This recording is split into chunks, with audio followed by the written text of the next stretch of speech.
Hello, everyone. Welcome to the War Room podcast, where every Thursday we discuss what's happening right now in the Masters Alliance war scene.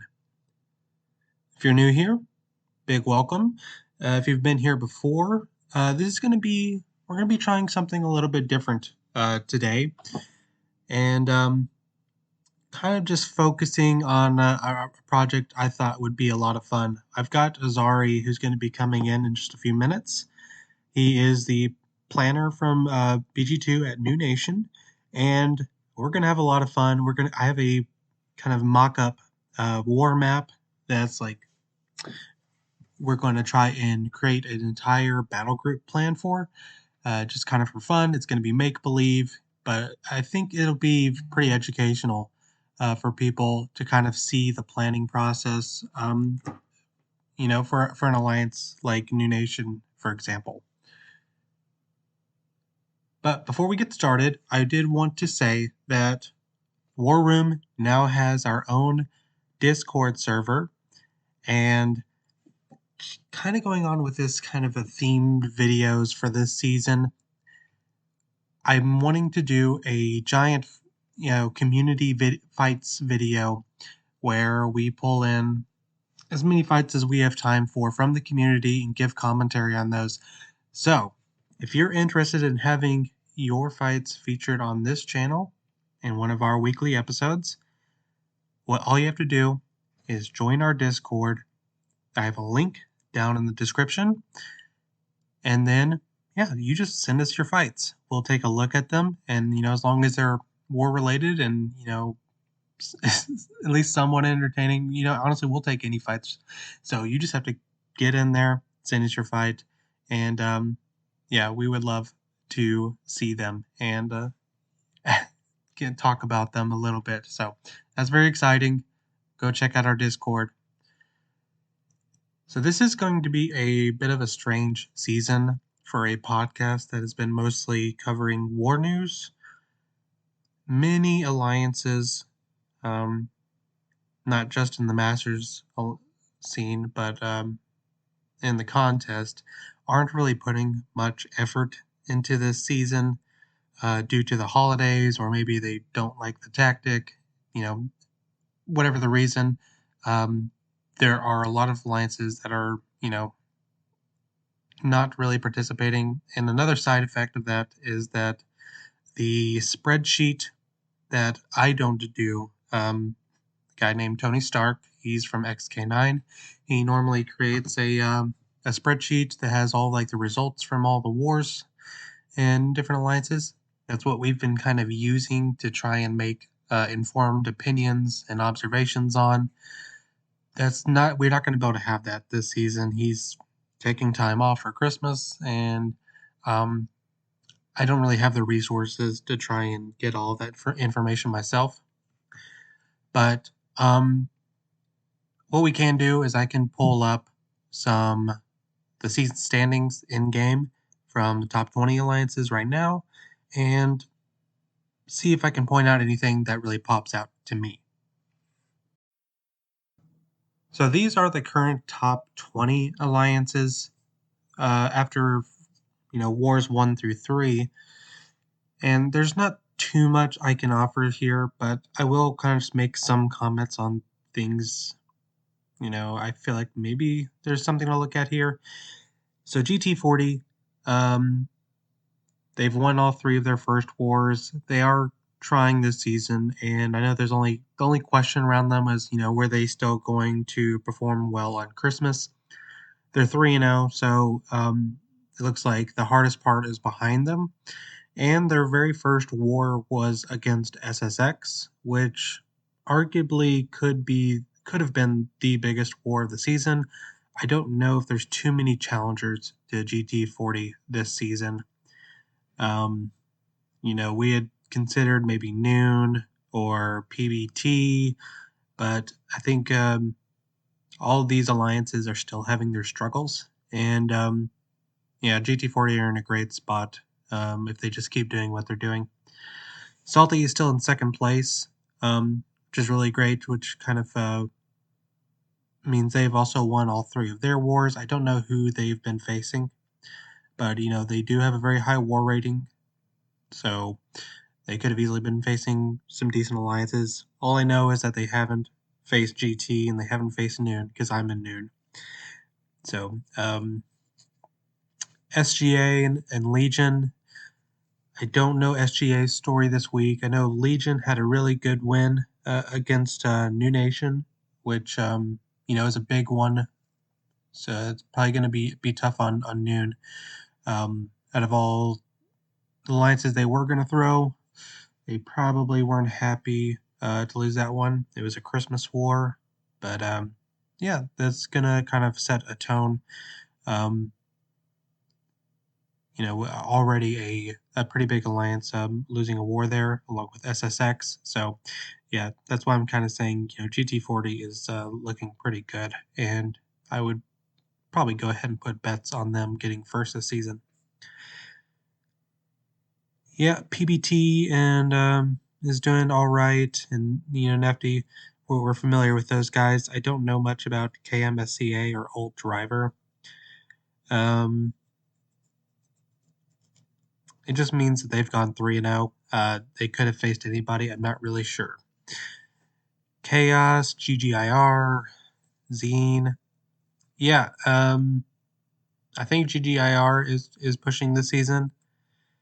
I don't know much about much of these other alliances, but we can notice that there's some alliances that we're used to seeing in here that are not, like LVT.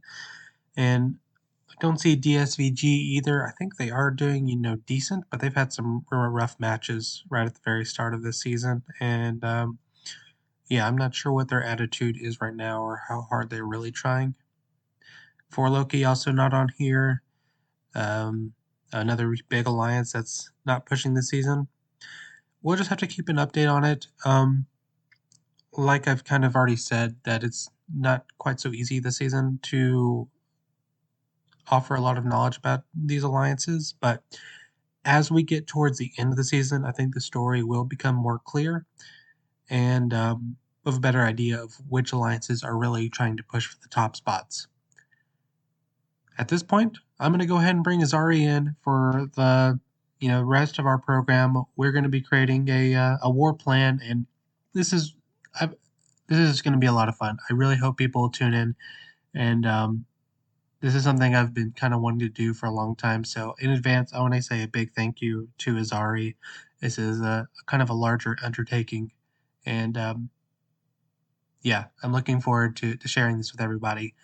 So let's go ahead, welcome AzariVal from New Nation to give us a war plan.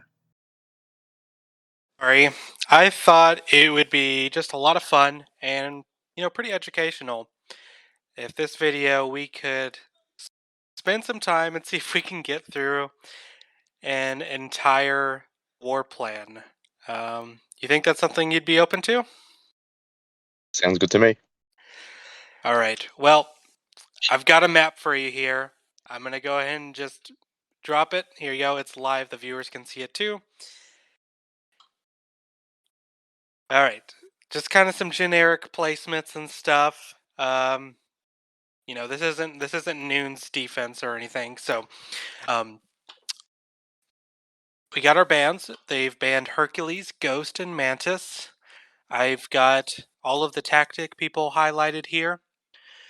And yeah, where do you think where would you start here? What would you kind of like just look at a couple of key fights first and fill in? I'm gonna kind of follow you. Sure. Okay, so when I look at most defenses, my eyes usually head over to the boss island, typically, to see if there's any difficult matchups, or typically they're the most difficult matchups around there.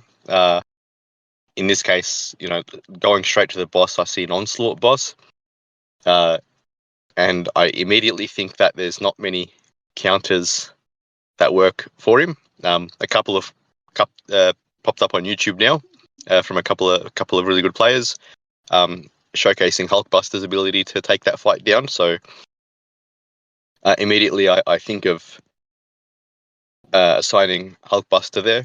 I have seen in a couple of videos that he needs like, for example, the War Machine pre-fight helps him with some energy resistance. So I think I immediately think, okay, I'm going to try give somebody a Hulkbuster, and whether they bring their own War Machine or someone else does, but that's straight where my eyes go to, basically. I also look at the Photon next to it, and Mantis being banned. So we have seen some videos of Mantis taking Photon on that node. Now, let's say in the case of this war here, okay, they've banned Mantis, placed Photon there, and that's sort of like a targeted node where they're hoping to pick up on a kill. A lot of people have Mantis ranked up. She's a popular 7-star. In the skill class to take up. So here I'll probably have to try dig into people's rosters a little bit deeper than usual, and look for someone like a Crossbones. Crossbones is another counter that I've seen again on YouTube being a solo that fight as well. So I can lean on sort of prior experience from other good players, not necessarily from New Nation, just good players in general, and say, oh, okay, I've seen this fight done this way. I've got a visual representation of how that fight works, so I'm confident in assigning Crossbones to that fight, for example. So yeah, Crossbones is a kind of a cool tactic champ. You want to go ahead and put him down for Photon for right now? Maybe we can circle back to it. He's got some good like hazard uses too. Oh, absolutely. What I'd usually do when I'm planning properly is I'll jot down. I'll look for those key fights, and usually before I've assigned it to a player, and I'll just write down what I think the really good counters are. Okay. And then as we build through, as we sort of knock over a few of those key matchups, which aren't necessarily all on the main boss island, by the way, we'll then start trying to sort of piece together a couple of teams as well. But at this point, I'd say I'd put down Crossbones. There might be one or two other counters as well. It might be hard for one person to know every single counter for every single possibility, but it's just like I like to watch the war videos around and sort of just go, okay, mental note, I've seen this works for that, for example. On the other hand, something that I'm not too worried about is the fight above it on the fault node. So they've placed a Sasquatch there, and Sasquatch comes up every now and then on that node, mainly because when he goes into Wrath, he basically doesn't lose power, and he just throws special after special like relentlessly there. But in the current scenario of having so many strong science champions in the game, and a couple of other champions that can also take that node as well, Archangel and Doom, for example, being a couple that come to my mind. There's a big range of options. So I wouldn't target that node immediately. I'd probably leave that one and see, is someone bringing one of those champions, one of those powerful science champions or something like that, and then I'd probably come to fill that in later, for example. I-Bomb on that node, that's on the Conflictor node. He's commonly placed on Conflictor nodes because he feeds himself those poison debuffs, which get consumed, throws him over a bar of power, and he's throwing in the case of the tactic, a special 1 or special 2. Even without the tactic, he's there sometimes in case he gets to an SP3 and no one's immune to the acid burn. No invul boost is going to save you from it. Yeah, and with this tactic, I mean, yeah, with all that power from Conflictor, this could be tricky. Are you thinking like maybe a Warlock or something, kind of hoping they have willpower? Yeah, so let's pretend they've got willpower on, because it's going to be a must in this case. So Warlock's the obvious choice there. There are actually one or two other counters that work. Some poison immune champions that don't let you throw a single bar of power, but Warlock's so versatile around the map. Looking as my eyes sort of dart to the other side, I can already see a few paths where you can just send Warlock basically by himself to take both fights up a path. So being able to utilize Warlock when he's available is great, because he can take a wide range of fights, and that gives you the option of guys bringing other specialty champs to take care of certain nodes. A power control, so he's pretty popular for tactic. So. He's a good one, yeah. I'd say Vision's the other one that I'm thinking of, to be honest, as well. That can take that fight. Because he's poison immune, and he's also got the ability to not let the defender throw a single bar of power as well. Without relying on Conflictor as well, like, because he doesn't actually give you any debuffs himself. Yeah. I'm sure Suida has done this plenty of times. Yes. Yeah. Not everybody has a ranked up vision, but No. But having watched a few of those videos, I've got an appreciation for it, for what he can do.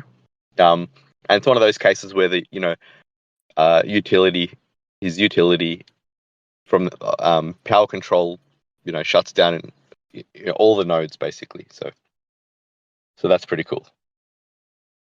I've just noticed something actually. I've got Adam Warlock there, and we've also got him on node 1, but that's okay.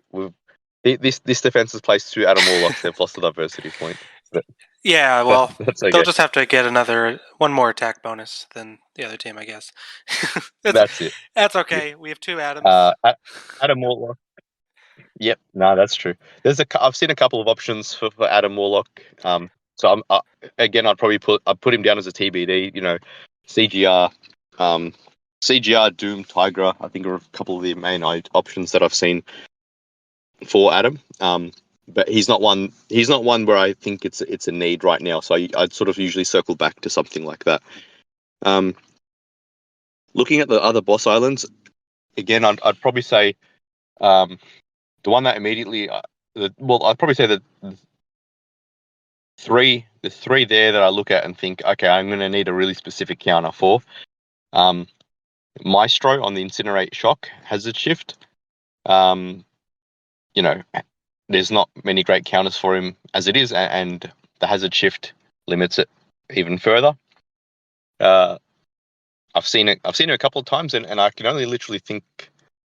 Well, I can think of one counter at this point that deals with him and half the node, and that's Kushala being half immune and being generally a decent counter for Maestro. So she's immediately, she'd go there, and I'd be, not many people have her ranked up, so that's sort of one where I'd identify early and say, okay, this player in this case, player number 5 has to bring Kushala. Because he's like the only one in our battle group that's got her, or one of only 2 or 3 or something like that. So there's that.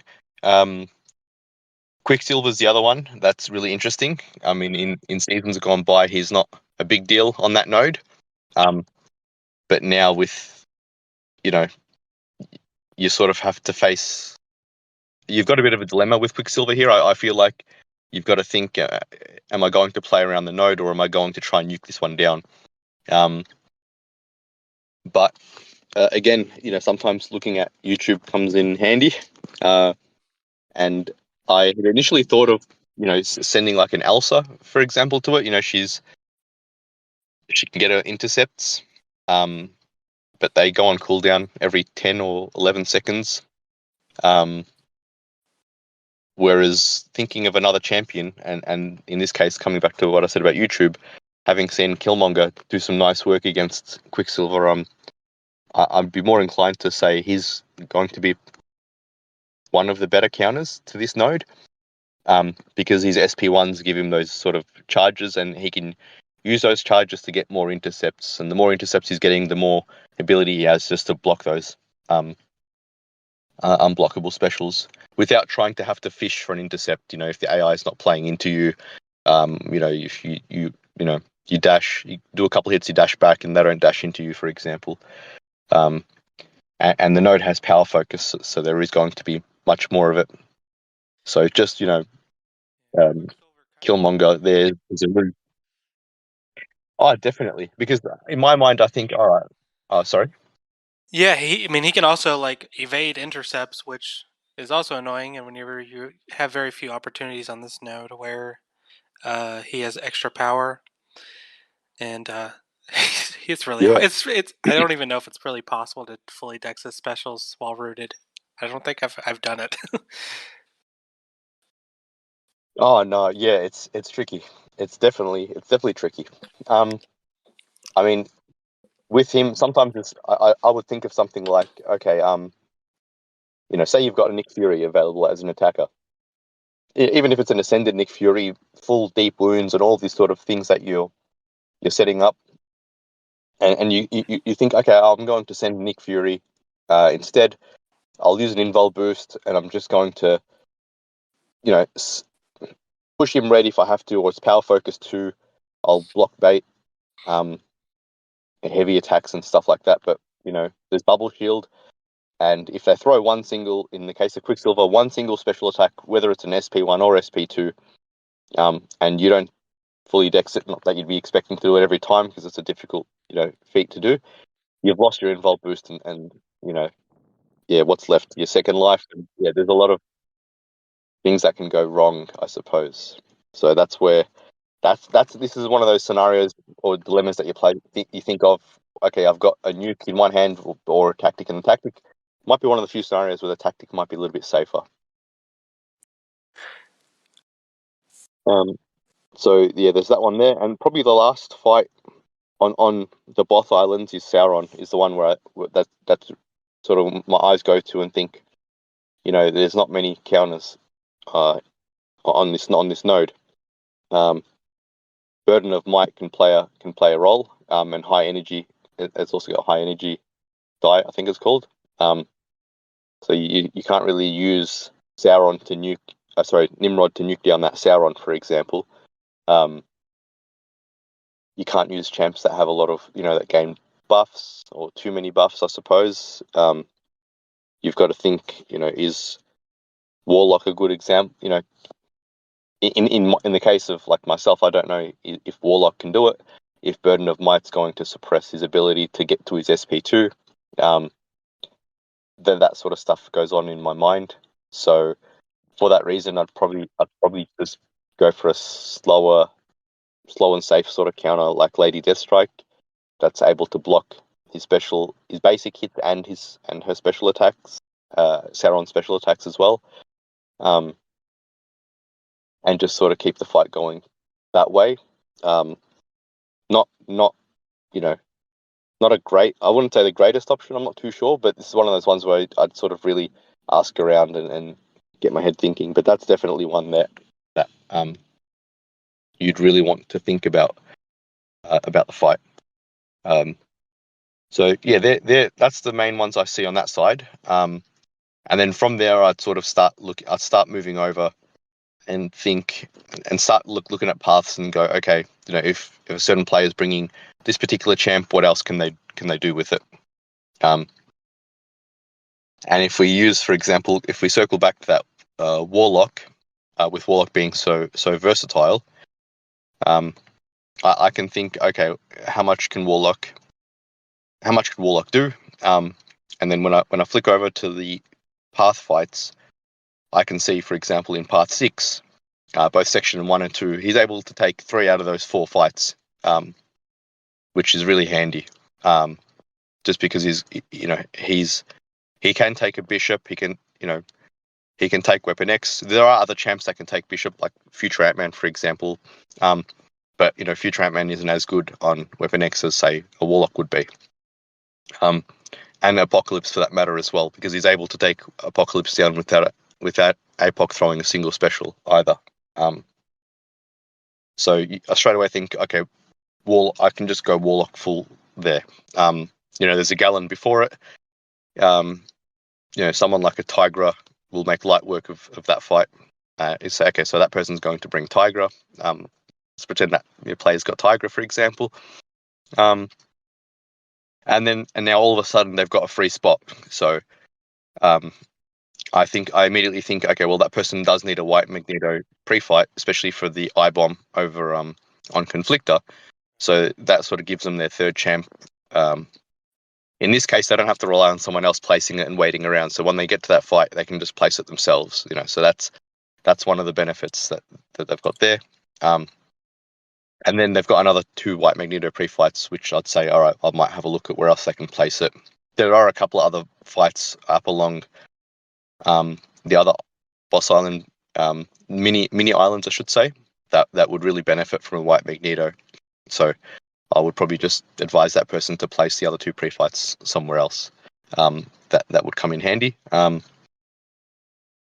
Definitely the Kindred on node 38 for the knockdown, because it's the debuff immune when you do knock him down. So, a hero or a metal champ still want to be able to parry him there when needed. And where else would I get them to place it? Somewhere else, I'm not sure. I'd have to think. Yeah, we might have some more wags too from other players too. So probably better to Exactly. explore a little bit to see what the teams are So going to we'll look just like. keep that one spot on. Yep. All right, still a few tactic fights left. Yeah, absolutely. And that's what I was going to say. So the next thing I start to think of at this point is, for example, we're going with Killmonger for the to take down that Quicksilver. I then start to think, okay, well, Killmonger is not a commonly used champion. So I would have a look and see, is there another fight that he could do, on the paths that he might come in handy for? And the one that I see would be like a Titania on path 5 in section 2 on the ebb and flow intercept node. Again, utilizing his ability to get those intercepts from his SP1 charges. So he looks like a good option, to send there, for example. So straight away, that person, player 4 in this case, would probably be taking path 5 in section 2. And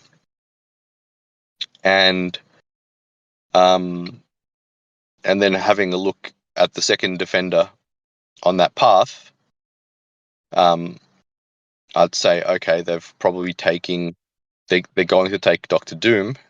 So we can sort of just pick but we can pick a really strong science champion to deal with Doctor Doom. Typically, most science champs are good. And let's say, Hulk's, for example, Hulk is whitelisted. Okay, we'll go with Hulk. So that could be one option. That node does have like that. I think it's like sadist on it. So you maybe don't want a champ that places too many debuffs on Doom over the course of the fight. It's just more they place it. In the case of Hulk, he just places all those bunch of debuffs when he's pretty much gone for the kill.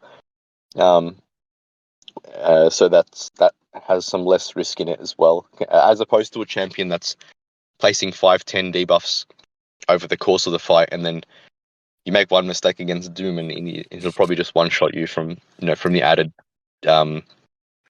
attack from the node. Yeah, it just So takes Hulk one feels like a slap decent with option there. one slap with 300% attack. We'll do it. Yeah, exactly. So that's someone like a Hulk. I mean, and other options is like a Torch with Nova Flames and stuff like that.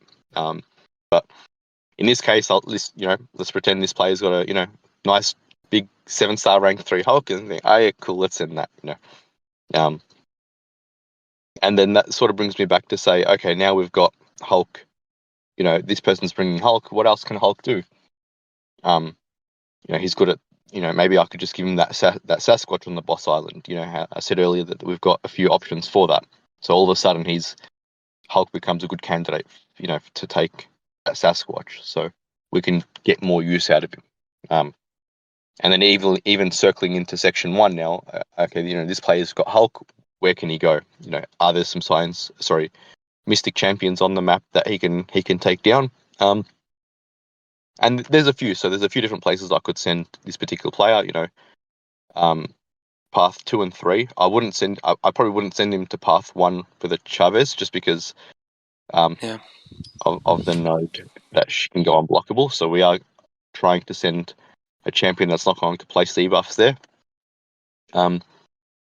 But in this case, I mean, I could pick a few places that we could send the Hulk. I'd probably leave that till a bit later and say, okay, once I start filling in more, where can you go? Just because there's some flexibility, and he's still got a third champ to deal with another fight as well, so that's okay.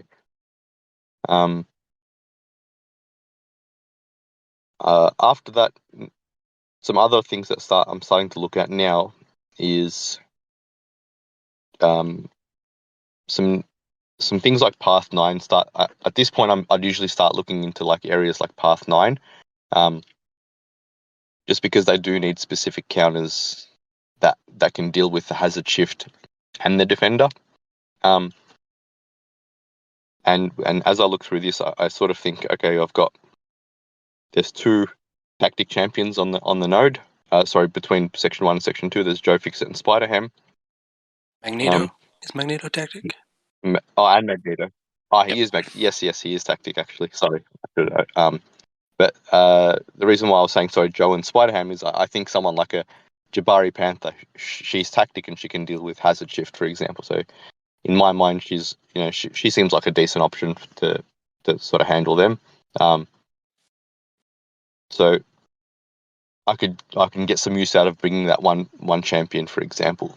The thing that gets a little bit tricky, and I'm sure all planners are faced with this sort of dilemma at some point during their planning, is if this one player is bringing Jabari. Now that I've got Nick Fury and Magneto, who is a tactic champion, and Magneto is probably one of the less scarier options for the tactic, because his specials are not too difficult, or especially the special ones. It's not too difficult to deal with in a route.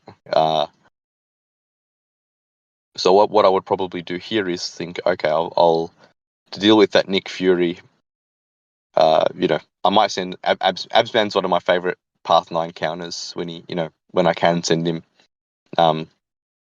He's great. He's got really good damage.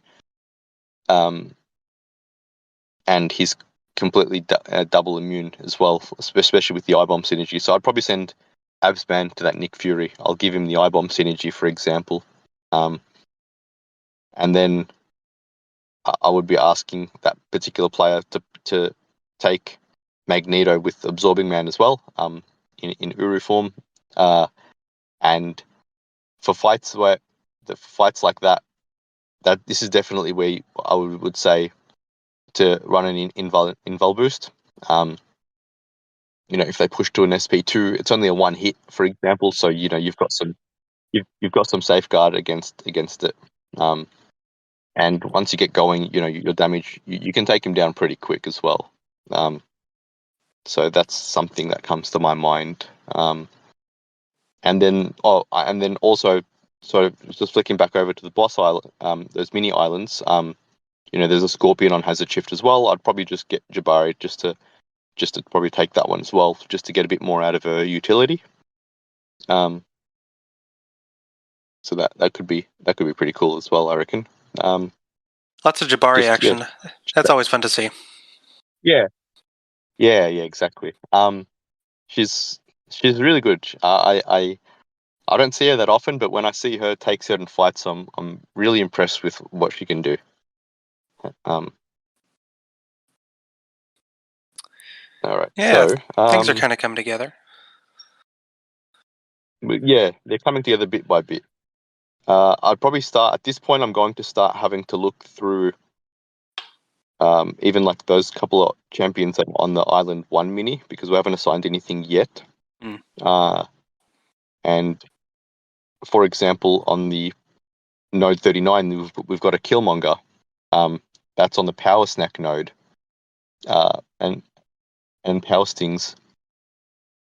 I don't know of too many good counters, or at least like too many nuky sort of options. I've seen Gallon do that fight, for example. So I would probably be inclined to go with Gallon. And as soon as I would assign a Gallon there, I'd have a look. I'd straight away look at Path 3 and think, okay, can Gallon do some fights in Path 3? Because that's where he's notoriously good at good for. So that Venom, straight away I'd look and go, okay, yeah, Venom. So I'm going to give Gallon that Venom fight. And then they've got an Absorbing Man next. He can be taken by a lot of champions. I'll say in this case the guy's got a Scorpion, for example. So I'd probably just throw Scorpion down. me. But then, yeah, there are many options for dealing with Absorbing Man. So we've got those. So that sort of all of a sudden, whichever player like that player 3, for example, or the guy taking path 3, we've got two champions for him already. And then I might have a look in section 2 and say, okay, is there somewhere he can either utilize Scorpion or Gallon, or if not, can he bring one champion that can take both fights? And something that I can sort of see there is path 7, for example. You've got Shuri and Kingpin. I know Hulkling can deal with Shuri pretty well. So I could sort of give that. And let's pretend this guy's got a thing. Actually, even Gallon deals with Shuri really well, to be honest. So yeah, I could even go with Gallon, and then for that Kingpin, I could either get a champion that's good at nuking, like, because you don't want to stay too close to Kingpin. So someone like a Hulkling who can do a few hits, back off, and nuke down, or you just give like an Apocalypse who'll just completely shut down the node. So APOC won't have the cable there, unfortunately, if I do assign that. So realistically, in one of these cases, I'd be speaking to the player and say, look, I've got this Kingpin here. You can go this way. You can nuke it down with the Hulkling. You run some power back boosts. 2-3 hits into the block, back up. That kind of stuff. Or you just play it with APOC. You don't have the cable synergy, but Kingpin won't be able to shrug any debuffs, so it's going to be pretty straightforward fight. Is just going to take longer. So I would just talk to them and see what they're comfortable. What approach are they comfortable doing, for example. So that's that there. And then the other champion that I'd probably want to deal with immediately would be what I should say is that player that's now bringing Tigra can also take that Gore on the one-eyed open node. Tigra is a good counter. Have seen a few people die. Like, there's been a few deaths to that one there, because it's unforgiving if you make one or two mistakes. There's not much leeway there, but she's a really good counter for that node. So that person's bringing Tigra. Why not utilize Tigra for an extra fight rather than just taking Gallon? It's just about as punishing for almost any champ. So at least Tiger gets it done quickly. Yeah, that's it. Yeah, that's definitely the aim there. We just want that fight over and done with. So that one's pretty cool. So as you can see, sort of like generally speaking, now what's happening is the right side, or all the boss island fights are getting filled up more, and I prefer that because there's bigger health pools, generally tougher fights. So I prefer to have them sort of locked in first, so that I'm comfortable with what's happening around there, as opposed to filling in all the paths and then trying to send awkward counters to boss island fights. So coming back to boss island fights, I'm probably going to say now, looking at that Kindred, with the debuff immunity, things like that. You could send a science champion, for example, and that might work okay. I mean, some science champions obviously rely on debuffs, so that can be a little bit tricky. But a counter that I've always personally liked myself, just because I was not in the tactic seasons because anything worked, but before that I was using a champion like Kitty Pryde. In this case, I'll probably send Kitty because she doesn't really rely on debuffs. She's got this obviously a phase ability, and what that she can just run into his SP1, so it's so easy to pause his timer with Kitty. Yeah, she kind of cheeses Kindred. Oh, of course, I was using her for Kindred on all sorts of nodes, hazard shift nodes. For example, when in the seasons before the last tactic, so she works well. She synergizes really well with the White Magneto pre-fight. She gets extra prowess when she parries. So there's a lot of good things from sending Kitty to that fight. You mentioned Kitty for Chavez, maybe? Yeah, exactly. Yeah, definitely. Same thing there. So now all of a sudden now I've got someone bringing Kitty and White Magneto, and then straight away I'll look at Chavez there and say, okay, she's on the node where if you apply a debuff, she's going to go unblockable. So you could go White Magneto Kitty combo as well, and just knock that fight out really quick. And then I look at what that person's doing all of a sudden, and so okay, now they've got 2 champions on their team, White Magneto and Kitty. They need someone to deal with that Adam Warlock on node 1. Before assigning, there's quite a few counters I think to Adam Warlock. I actually used Doom myself last war on that for that exact placement. But having a look in section 2 and thinking, okay, where can I send Kitty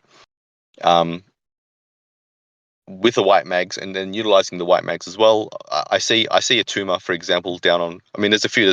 I see path 1 as well, but I also see in section 2. But I also see path 8 a tumor. So you could go Wags and Kitty as well, and that fight would be over. So if I've asked this person to maybe go like a power start 1 mutant power back boosts, they can knock over Chavez and a tumor really quick, like within both be 30-second fights kind of. So I'd probably go that and give that and ask them to place a Wags on that Atuma as well. And then what the benefit of sending them on path 8 would be is the fact that now their 3rd champion just has to deal with, there's 2 cosmic champions. So there's Adam Warlock in section 1, there's Hulkling in section 2. So can I think of a mystic champion, for example, that can deal with both? And one that comes to my mind is like Chavez. I mean, I think that section 2 fight without the right counter can be more difficult. With Rich Get Richer, if Chavez just cheeses that fight, she takes the RNG or the possibility of passive AI out of the fight, and she forces it to be a safe matchup. So then I think, okay, can Chavez do Adam Warlock? Yeah, she's probably not the best counter to that node, but it's in section 1, so this is one of those sort of compromise sort of fights. She isn't the exact best counter, but I think she'd work still. So I would assign it there, for example, because then at least that way, and it completes that player's setup to go with. So this player he's used 2 Wags pre-fights so far, so it looks like he might have an extra one that we can save for somewhere. Maybe. Oh no, he's got 3. Oh, So does he? he'll use Where was it the 3rd on one? Chavez in section 1. Chavez. I gotcha. So Chavez is his first one. He'll use it on a tumor as well, and then he'll use the 3rd one on Kindred. So he's basically placing them all for himself in this case. My fault. Or for all 3 of his kitty fight. Yeah, no, that's okay.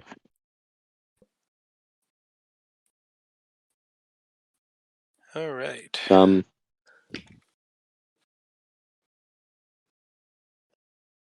One thing I should say now at this point is there's 2 fights left on the mini islands. That being Korg, who's a common placement on that node, and Thing, who's a tactic defender. Things scarier of those 2 things, definitely the scarier one in this case because he's tactic and he's on a hazard shift node, so there's not too many options. His specials are not all that difficult to dex, which are great. So a champion that I would probably send. And I guess I know this for myself, having seen some videos that a lot of players in sort of the masters bracket are comfortable dexing things special in a route. So in this case, I would probably go for something like Valkyrie for myself, because she won't trigger any of the nodes. There's no conflictor. She won't trigger conflictor. She'll do a lot of damage without having to bait too many specials, which is another sort of piece of utility to work around the global node as well. And you could either run an invul boost if you want to, if you're afraid of messing up the special, dexing in the route, or a power start 1 if you want to try get to your SB2 a little bit quicker and fire that off as well. So I'd be talking to the player about what kind of boost are they comfortable using for that fight. There could be other counters to that, but that for me that just feels like something I'd be comfortable doing myself. And then I might know like a player in my BG who's really comfortable. He might be the player that I've been sending to Thing all season. so he's used to dexing that, for example. So I'll sort of put that. I don't really see Valkyrie working in too many other places in the paths. So I'd probably give her to that, someone else that's going to use two other champions on path fights, and then Valkyrie would be his third champion, for example. So there's that. And then the last fight on the island minis that we need to take care of is the Korg up the top on the regen node. I've seen people really struggle on that fight if they don't respect the regen's really savage there. So I would be wanting a champion that can either deal with the regen buffs in one way or another. Two champions that I've really liked for that fight, for example, Doom, which I use myself often against Korg. Don't have to worry about the thorn damage, can deal with buffs, or CGR as well, because he can fate seal and just do a ton of damage. So I'd sort of keep them open in the back of my mind, and as I'm building paths, I can have a look and say, okay, am I able to use a Doom or a CGR somewhere else? And then, if yes, then that's where I would probably be going. Whoever has one of those champions would probably take that fight, for example. So that's that. So now I can see that we've got a lot of the all the island fights are done. At this point, the next thing I'm probably going to do is look at the most difficult path fights. And I actually see like a path in section 1. Yeah, I was going to say path 5 looks like it's pretty tricky. Silk has claimed a lot of lives already this season. I've seen all attack bonuses gone on her very often. She'll just end and you she if looks you. like her specials are basically impossible, or impossible. They're very, very difficult to dex in the route. So much burst damage. It all scales, I think, with the global node. So she's one. That's a really tricky placement now that I think about it. Mantis is banned, so you can't just sort of, one shot her, kind of, for example. So I'm going to say someone else that can do a lot of damage, but it's probably going to have to play with the node, So in this case, like maybe let's say I've got like a really good Shang-Chi player, for example. Someone who doesn't rely on debuffs because the node's debuff immune. Someone that can maybe just work with that. So maybe a Shang-Chi could maybe do it. He can knock her down, get the passive fury from the node, throw the SP2, maybe say run a power back, something like that. I'm not sure. I'd be probably asking around and trying to get some advice on that one. But let's say for argument's sake that one works. Ebony Moore's the next one. I'd probably just give that to someone. This guy's a really good player. He's really comfortable with reparrying. He can knock more down. Let's just give him a torch, for example. Just to if that player has to really focus on making sure his reparries are sticking and all that sort of stuff. If I can give him a champion that removes another aspect of the defender's kit, in this case the falter, then that's great. So Torch will definitely have his temperature up the whole time, just from all the parries and the hits and all that sort of stuff. So at least he just has to worry about focusing on knocking more down often and not having to worry about falter time is coming up, need to back off at this point, for example. So that one there would feel like a nice fight. So you thinking you might use Torch if we're going to use his Flame On here or not? I would probably. I mean, if it's his only fight, then absolutely. I'm looking at section 2, and I might think that Shang-Chi is going to be handy for that spot. So now I might think, okay, that player could probably go, Shang-Chi there, and now to deal with Havoc. I mean, there's a couple of options dealing with Havoc on that node. I could use a Warlock, for example, but at the same time now I've got to start thinking about making sure the map's going to glue together. So I might have to think of looking on that other side of the on the boss islands, we do have a Lady Deathstrike assigned, for example. I might have to give that person the Lady Deathstrike option. Again, if we're just pretending that these guys have all the champions, so we could say, okay, she's got the armor up buff. She can do a lot of damage. She might be a good option if Havoc goes unblockable, which he almost definitely will at some point on that node. Can this player work around it? She can block unblockable special attacks. She's really tanky. If he misses an unblockable special one, I mean, because it's got like 3 parts to it, it probably won't one-shot him, and so she might be able to regenerate a fair chunk of that if she messes up. So there's some fail safes around that I might just say, okay, we can use Lady Deathstrike, for example. So we're getting some, so that player can sort of build towards doing that. Trying to clean up some of the other path fights sort of fairly quickly. I mean, I do need to just think about the fact that the guy that's using Killmonger and Hulk, he's already got the 2 champions there. So now I've got to start, before getting too far in, I've got to make sure that person can take a path in Section 1. Hulk's great against a lot of mystics.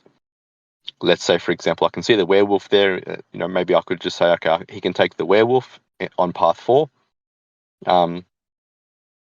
That could be an option, and then he's still got the option of bringing a 3rd champ. So we've got Mantis over there on the first node.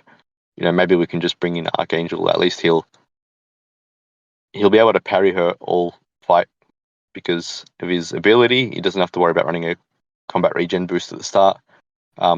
The node does have an increased ability accuracy. I would say I've done the fight myself so that I know it works as well. It's a pretty quick fight there, so I would just say, okay, we'll just go Archangel, I suppose. So now we've built that guy's team. I've made sure he's got a path in Section 1 as well. So he'll be going Archangel, Hulk, and Killmonger. That's his trio for this war, for example.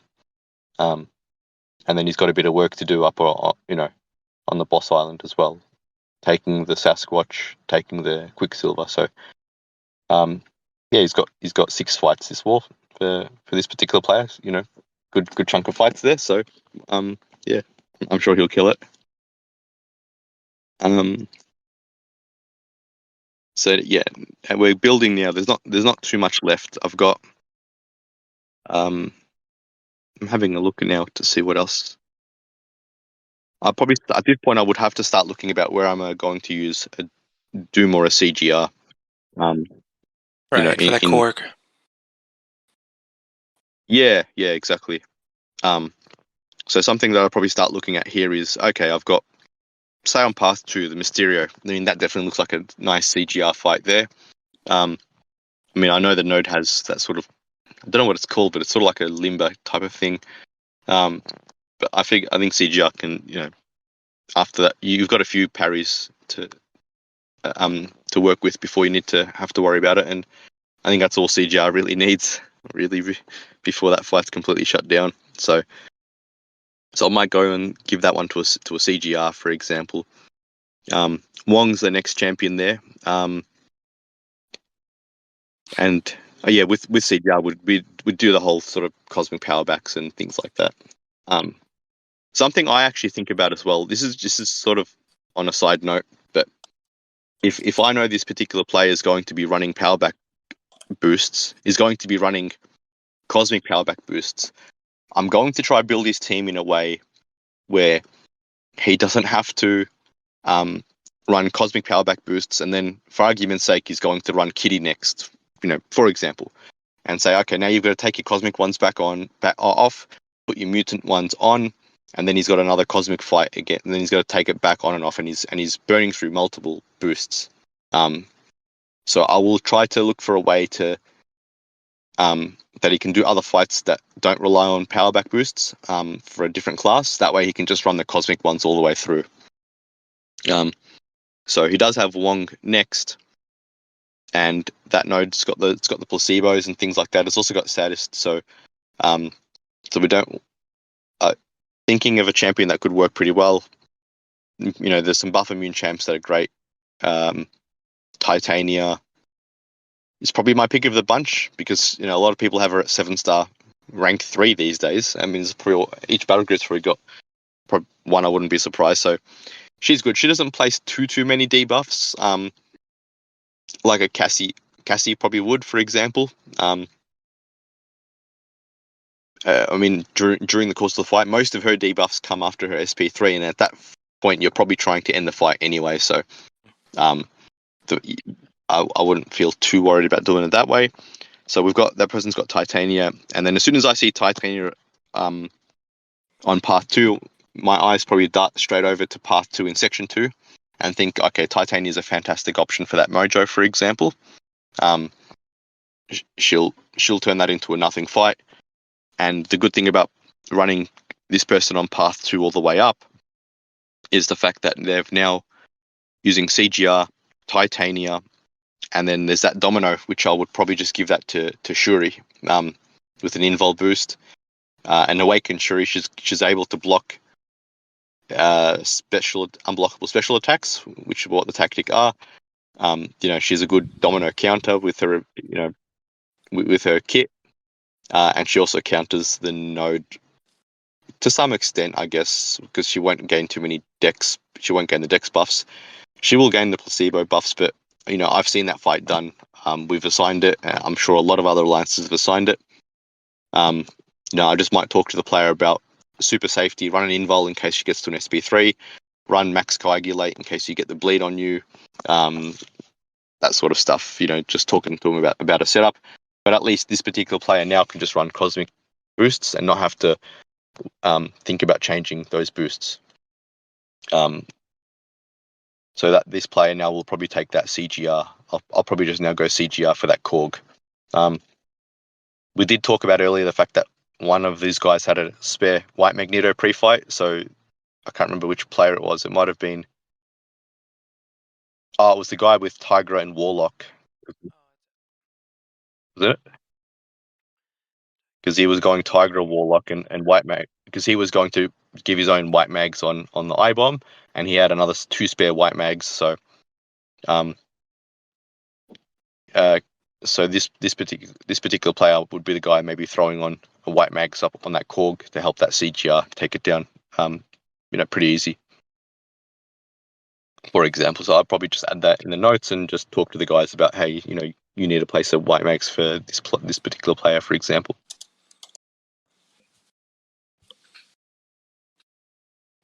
Cool. I can clean up all those notes a little bit later.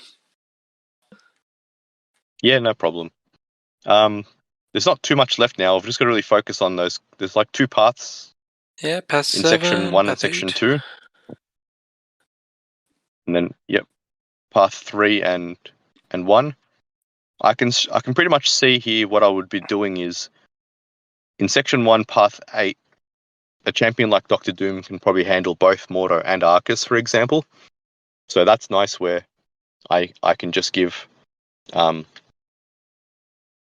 one champion that can do both fights on a path is always really handy.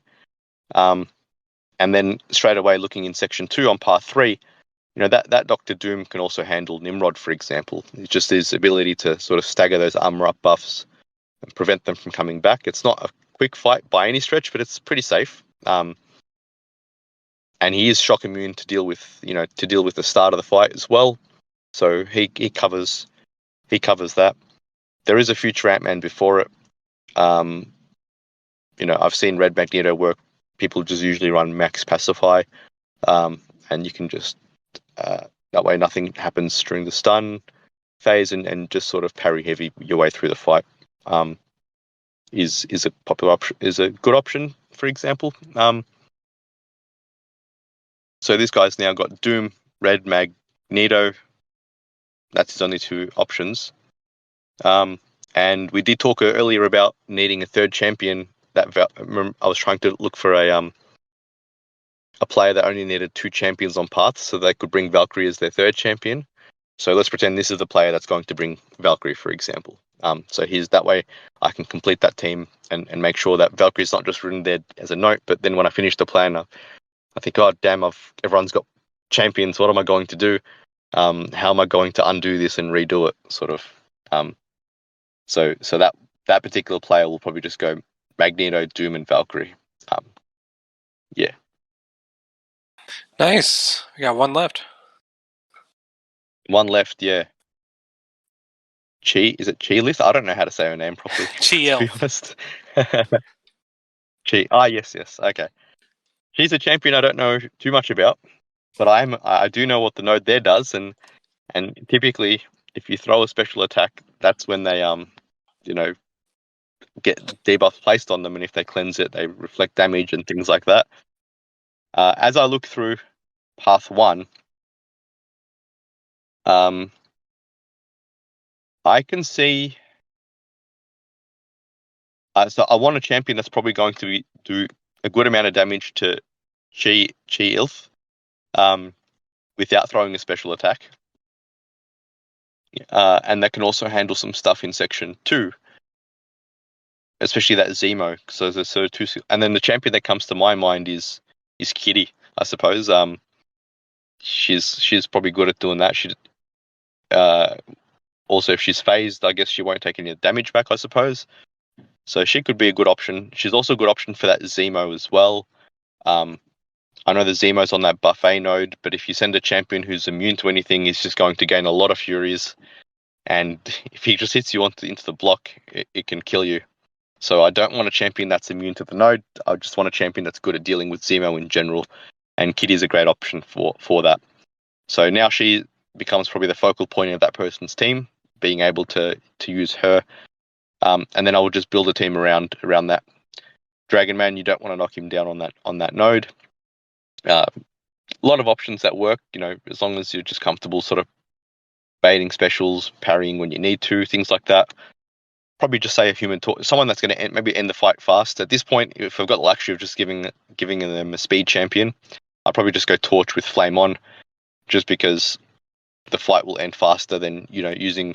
I know people say you can use basically any champion for that fight, but the less time you're in the fight, the less chance of anything goes wrong. So at this point, because I've got the luxury to do so, I'll just assign torch to it.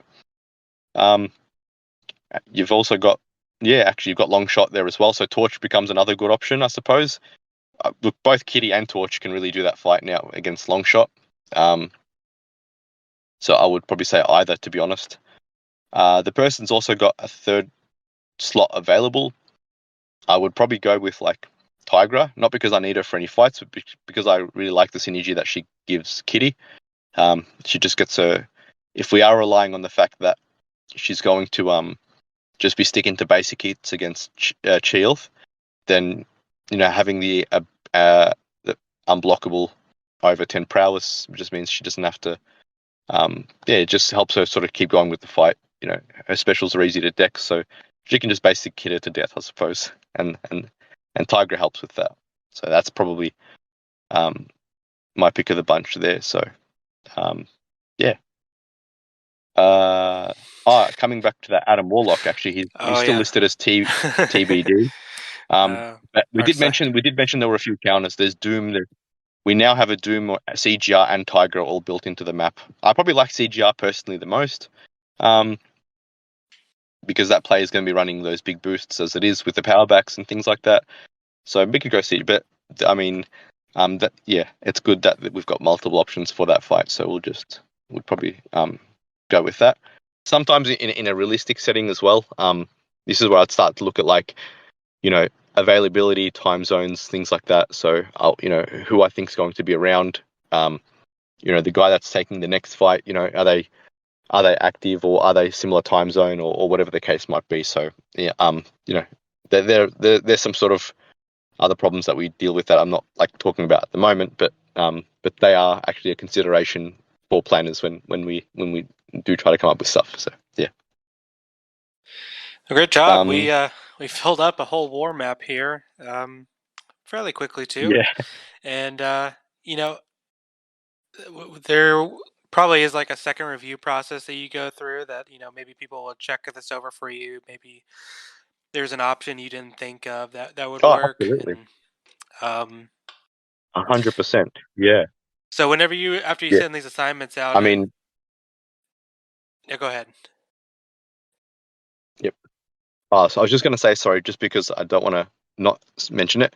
because I said this right at the start and then never again. But I haven't done any double ups in path 1 through 9. So I do have down in the bottom corner for that polka dot photon and for the onslaught, that 10th player will just basically bring Crossbones, Hulkbuster, and White War Machine. So this guy's basically waiting to right till the end, and then just coming in for that little cameo appearance to take down 2 crucial fights. But that would be built. Yeah, that would be one guy's team there. So yeah. Again, in an ideal world, this person's got a Hulkbuster and a Crossbones, which are 2 pretty niche champions, and this wouldn't normally work out this conveniently. But for argument's sake, in this case, it's the guys have got a really big roster. So yeah. That's really cool. 1 second. I'm going to put a small cut here and clean up this a little bit and kind of show a final product. We'll work through the assignments too, so we can build up all these teams so people can see them. And okay, we're back. All right, so yeah, we've got all this team filled out and everything. Who, just kind of like looking at this whole plan here, are there specific fights that you're worried about the most that you think maybe you had to make compromises for? There are fights that I'm worried about because they're just difficult fights in general, and then there are fights where I've probably compromised a little bit as well. I try to build the plan where the compromised fights are in sort of section 1 or on less riskier fights. I'll usually try not to compromise on big fights. In the case of this particular plan, I actually feel like I'm more worried about things like that Quicksilver, for example. You know, that feels like a pretty tricky fight that can go wrong, and you just eat one special and you're done, sort of thing. So that worries me. But yeah, in this case, the compromise fights, like for example, sending Chavez to Adam Warlock, we said that she's not maybe the absolute best counter there. But it's in section 1 and there's some safeguard around it. Because of that smaller health pool, and she still hits like a truck with the SP2 and things like that. Absorbing Man definitely is one that we've that we've compromised there, because we are sending a non-tactic champion to a tactic defender, but we're going to try and mitigate that risk by running an invul boost, and sort of leaning on Magneto's kit, where it doesn't have multiple hits in your special attack where you lose your invul boost from one special. Instead, you've got the opportunity to mess up a few times before potentially dying. So yeah, that's just a couple of examples. For that Quicksilver, I took one war where used my Ascended Kingpin, and I think I ate 4 special ones in a row. But the weakness from the degen and nuking him pretty fast, I think that worked out okay. Just costed a couple health potions. Cool. Yeah, fair enough. And see, this is one of those things. Yeah. I don't know what would happen if I ate a special 2, but yeah. Yeah, when it's got power focus too. But then again, this is the thing. Someone might have a video of that, or whether it be on YouTube or within your own alliance, or another officer might say, "Hey, I've done this before," or something like that. And this is where it's really nice to lean on all that experience and being in an alliance that's supportive. You're getting a lot of support across multiple battle groups from players and officers, and they help you optimize things. They help you pick up on mistakes that you may have made, or just find better or safer solutions as well. So that's something I've really enjoyed as well, actually, being in New Nation. Well, I really appreciate that you put in all this work and made a fake war plan for us. What would be considered, maybe a job for some people. I had a lot of fun doing this with you. Yes, me too. I've always loved the idea of planning. I don't know if I would be a good planner. I think I did it whenever I was back in like Platinum Alliances, but I was just doing like pod planning, and I was like, okay, here's your friends, figure it out. And I was like not trying back then. Yeah, It's, yeah, um, so I have a lot of respect for people who go through this, and I really liked seeing your process. I think it made a whole lot of sense, and I think there's a lot that people can learn from seeing what Masters Alliances are doing, and if you're still stuck down in gold or maybe lower platinum alliances and you're wondering how planning is like, unfortunately, like, yeah, spreadsheets do help, um, which isn't everybody's cup of yeah. I think tea. yeah, But yeah, it's really yeah, interesting, and I do appreciate you letting me go through all this with you. no problem. It was fun. If you have any questions for Azari, or any questions in general about planning, or feel free to drop a comment below, everybody. Um, I'm sure we'll get to it and answer it the best way we can. Uh, that's I think that's pretty much everything we've got for today. Um, People who are wondering, are we going to do any more interviews? We're working on it. Again, it's the holiday season here, and people are busy. They got other things. Uh, Reminder: join our Discord.